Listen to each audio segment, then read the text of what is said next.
So far we have looked at the static fluids. Now we are moving to the other sides of the fluids, that is the dynamic fluids. That means we are going to understand the fluids in motion.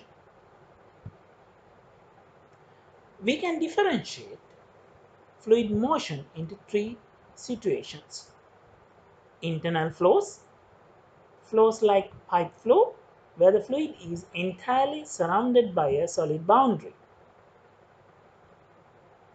Then external flows.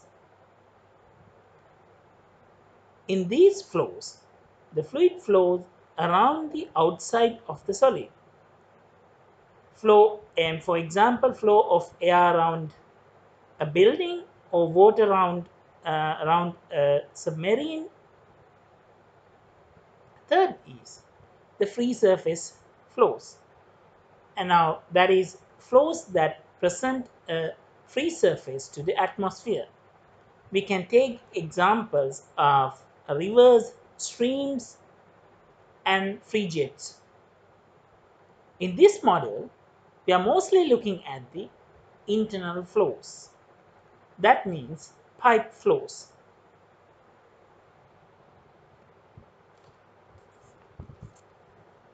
Our first problem is to both visualize and represent the motion of fluids. This is not easy as we can't find edges or boundaries and volumes of fluids easily. We need velocity and time to define the motion. This could be either linear or angular.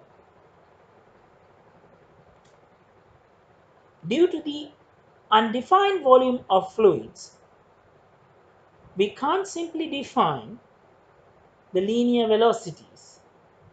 Suppose, what if there is a rotation? It's much complex. One method might be to draw arrows to represent the velocity vector at a large number of points in the flow. Please refer this figure. The vectors from a pattern called a flow pattern, which gives a reasonably good analysis for what is happening in the flow.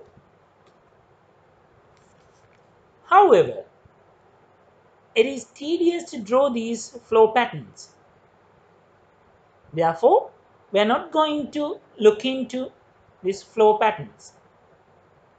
Another method is to identify the individual fluid particles and trace out their paths as they move with the flow.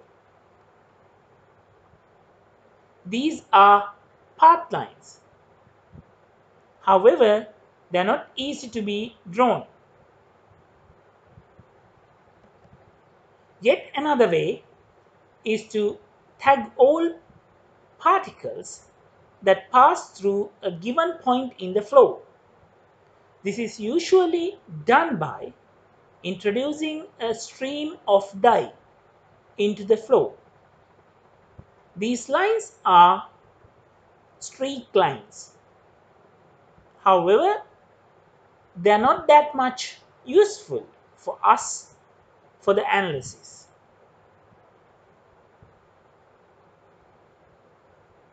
Streaklines are also the lines produced by the commonest flow visualization methods called the dye injection methods.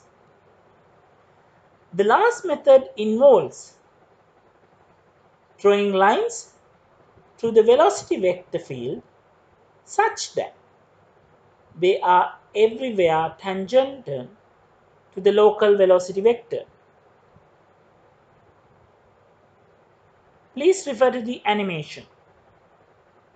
These are streamlines. We define their properties so that we can use these streamlines to define the fluid motion.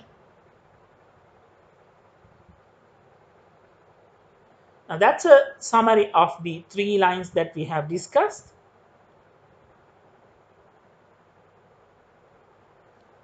Let us look at the properties of streamlines. One of the most important properties of streamlines is that the fluid cannot cross a streamline. So we'll look into more details about these streamlines in future. That means to define and derive the mathematical equations for streamlines. However, let us try to develop the basic theories of fluid motion from the streamlines. We can define these properties using the velocity vectors as shown here. Now let us look at the stream tube concept.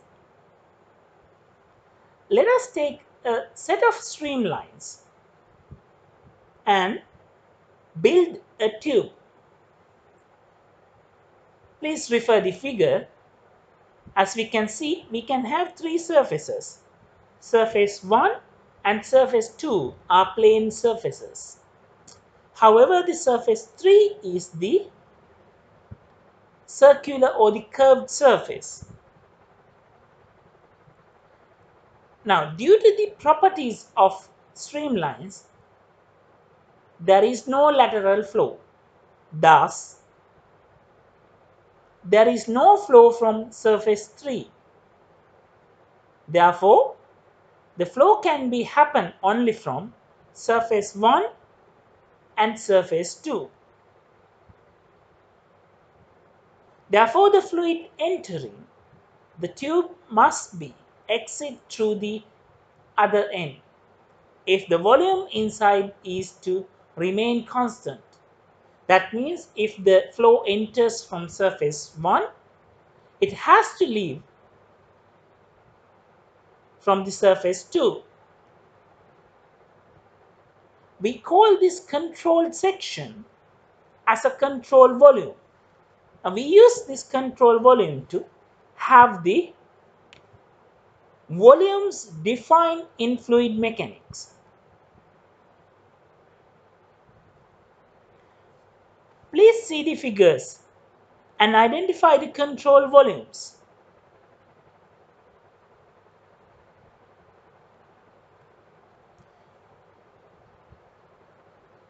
Now the figure 1 shows the control volume drawn to a internal flow, that is inside a pipe. We can consider the surfaces or the internal diameter into the length to be a control volume. Right hand side figure shows the control volume drawn to a free surface or the external flow. The third figure shows the control volume drawn to the impact of a free jet. Now we have a defined volume, so that let us try to introduce the flow equations governed to this control volume.